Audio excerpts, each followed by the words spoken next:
मैं संकल्प शर्मा, भारतीय जनता पार्टी व्यापारी सेल का उत्तर मुंबई जिला का अध्यक्ष हूँ और भारत विकास परिषद जो एनजीओ है उसकी मलाड शाखा का भी अध्यक्ष हूँ। सर कल हमने देखा ब्लड कैंप था सर, कैसा रिस्पॉन्स रहा, क्या कुछ कहना चाहोगे इस कल का ब्लड कैंप हमने बहुत ही शॉर्ट समय में आयोजित किया था।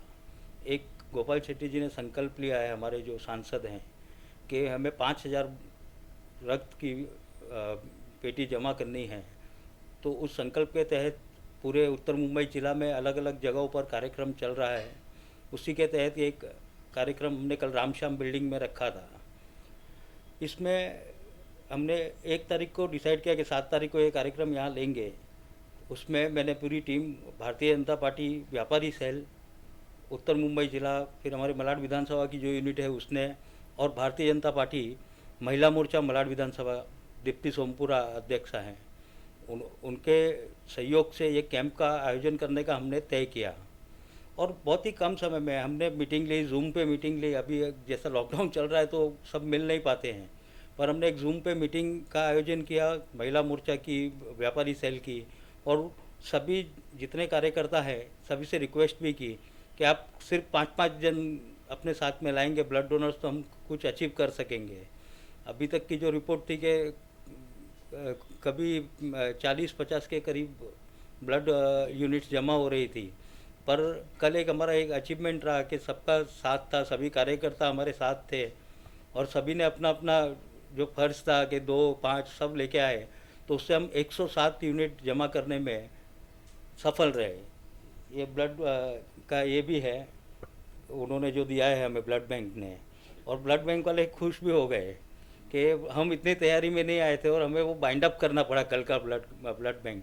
बाद में भी बहुत जन डोनेशन के लिए आए थे तो उनको हमने वापस भेजा कि हम फिर एक ब्लड कैंप का आयोजन करेंगे, तभी हम और भी लेंगे। तो वो क्या है कि उनसे मेरी बातचीत हुई कि आप इतना कम क्यों लाए, तो उन्होंने बोला कि हमारा एक्सपेक्टेशन रहता है कि कोई भी पार्टी कभी ये ब्लड कैंप रखते हैं तो 50-60 ज़्यादा से ज़्यादा होता है, तो उसके हिसाब से हम 100 लाए थे, 110 यूनिट लाए थे। पर यहाँ पे इतना अच्छा रिस्पांस मिलेगा ये उनको भी अंदाज़ा नहीं था। तो उस हिसाब से कल हमारे कुछ 10-15 जन लौट के भी गए, हमें बंद करना पड़ा वो यूनिट कम होने की वजह से। प्लान है फिर एक बार करने का, कुछ रिस्पॉन्स अच्छा मिला फिर है तो? अभी अभी कल वही बात हो रही थी तो एजमी के लोग भी आए हुए थे, कल हमारे व्यापारी सेल में हैं, हिमांशु मानिक करके हैं, तो उन्होंने बोला है कि हम इजमी में रखेंगे और वहाँ पे इससे बड़ा करेंगे और कुछ 125 यूनिट हम जमा करने की सोच रहे हैं उधर। ऐसा अंदाजा है, टारगेट है एक। अच्छा, कोविड सेंटर जो खुला है बिहार में, वहाँ भी अपने को ये क्या? कोविड सेंटरों में हम मदद कर रहे थे, पर अभी 2 दिन से सरकार ने एकदम उसको ये कर दिया है, तो हम वहाँ पर भी पानी, फ्रूटी, ये जो लाइन में लोग खड़े रहते हैं ऐसी मदद हम करते हैं।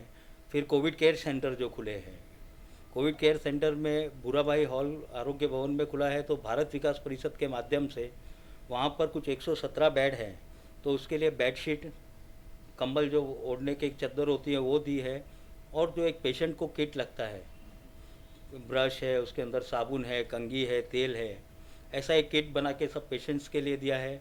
उसके अलावा हमने वो काढ़ा काढ़ा जी। आता है, काढ़ा जो यूज़ करते हैं सुबह, वो काढ़े की बोतलें दी है सब पेशेंट्स के लिए, और उनको कहा है कि अगर और भी आगे कुछ ज़रूरत रहेगी तो हम उसमें भी उनकी मदद करेंगे।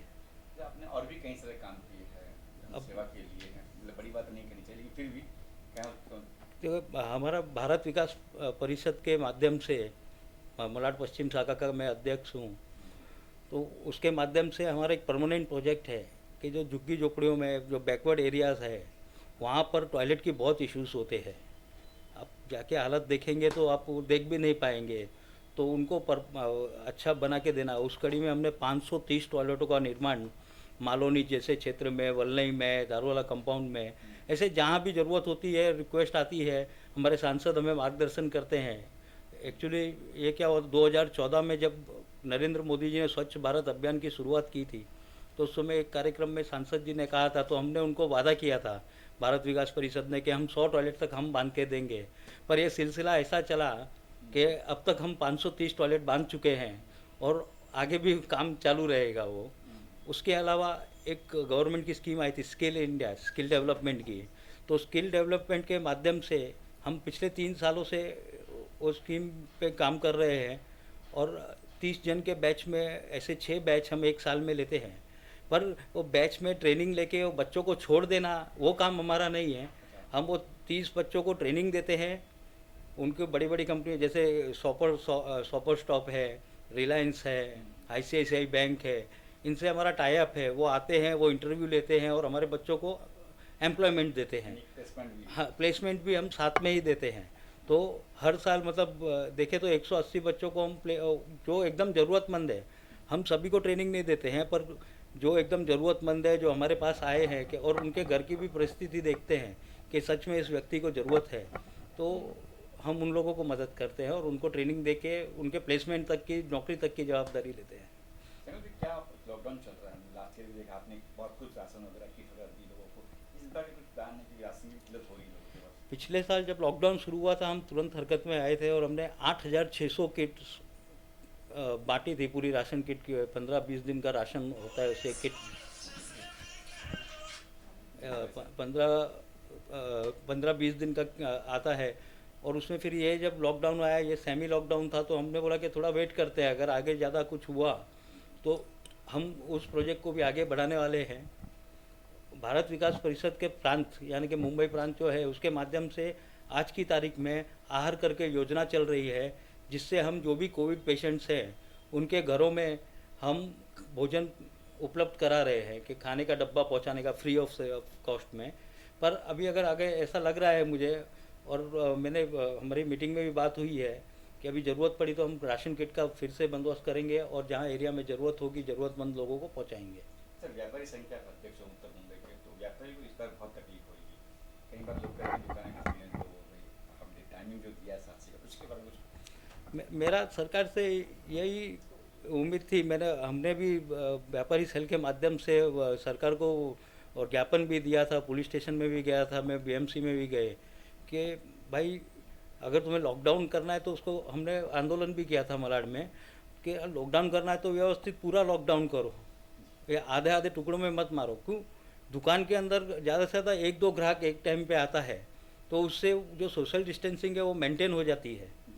पर जो लोकल ट्रेन में ट्रैवल कर रहा है, जो बस में ट्रैवल कर रहा है, ये मेन चीज़ है। यहाँ गर्दी का ये क्षेत्र है, तो इसको तुम कंट्रोल करोगे तो अपने आप सब चीज़ कंट्रोल में आ जाएगी। फिर व्यापारी पे ज़बरदस्ती का ऐसा लोड डालना एक तरीका का अन्याय है, और सरकार ने ऐसा सोचना चाहिए और व्यापारियों को थोड़ी ऐसी छूट मिले कि वो 7 से 11 के बीच में दुकान खोले, 9 से 12 के बीच में, ऐसा एक टाइम दे। बाकी व्यापारी सोशल डिस्टेंसिंग वो लोग भी समझते हैं कि क्या परिस्थिति है। पर साहब, आज अगर वो व्यापारी पहले हम व्यापारियों से पैसा जमा करके लोगों की मदद करते थे, पर वो खुद कुछ नहीं करेगा तो फिर मदद कैसे करेगा? तो संकल्प जी, क्या संकल्प है आपका कि क्या? हमारा संकल्प, हमारी टीम का पूरी का यही संकल्प है कि हमने अच्छा काम करना चाहिए, भगवान हमसे अच्छे काम करवाए, किसी का बुरा नहीं हो हमसे। सोसाइटी को हम क्या दे सकते हैं, हमने अपने माध्यम से देना चाहिए। बस यही संकल्प लेके हम आगे चलते हैं कि अच्छे काम हो हमारे हाथों से।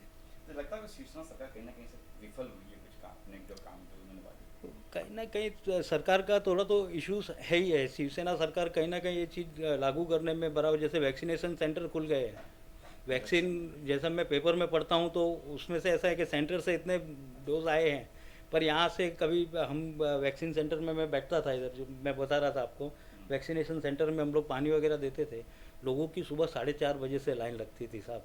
वैक्सीनेशन सेंटर 9-10 बजे खुलता है, तो बहुत तकलीफ होती थी। यहाँ तो उनकी व्यवस्था करें, यहाँ तो फिर परफेक्टली ऑनलाइन सिस्टम बैठा है कि भाई आपका ये टाइम है तो आप ये टाइम पे आए, अपना वैक्सीन लें और चले जाएं। या फिर जैसे बड़ी बड़ी सोसाइटियाँ हैं, उनके अंदर हम एक ऐसा भी कर सकते हैं कि अपना गवर्नमेंट ऑफिसर जाए कि एक जैसे बूथ सिस्टम होता है इलेक्शन में, एक बूथ को आज कंप्लीट करना है, तो वो बूथ के जितना वैक्सीन ले और वो सोसाइटियों में करे तो वो एक आसानी हो जाएगी, सोशल डिस्टेंसिंग मेंटेन हो जाएगा और रोड पे भीड़ भी नहीं होगी।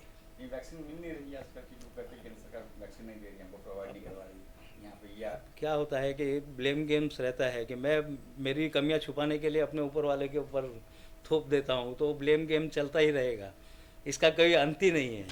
तो आखिर में क्या संदेश देंगे आम जनता को, आम लोगों को? मैं सभी से यही बोलूँगा कि ठीक है, कोरोना भी एक आम बीमारी की तरह ही है, ज़्यादा पैनिक मत हो। आपको थोड़ा भी ऐसा लगता है तो आप जो उसके नियम बताते हैं, जैसे स्टीम लेना है, ये है, डेली प्रैक्टिस करो। क्योंकि आजकल तो खांसी होती है तो भी लोगों को कोरोना का ऐसा डर लग जाता है। तो कुछ भी डरने की बात नहीं है। आप लोगों को कुछ है तो ऐसे लाखों सामाजिक संस्थाएं हैं जो आपकी सेवा के लिए खड़े हैं। तो आप बेफिक्र होकर अपना डेली का काम करें, जो नए नॉर्म्स आते हैं उनको फॉलो करें और एकदम शांति बनाए रखें, पैनिक मत हो कोई भी सिचुएशन में।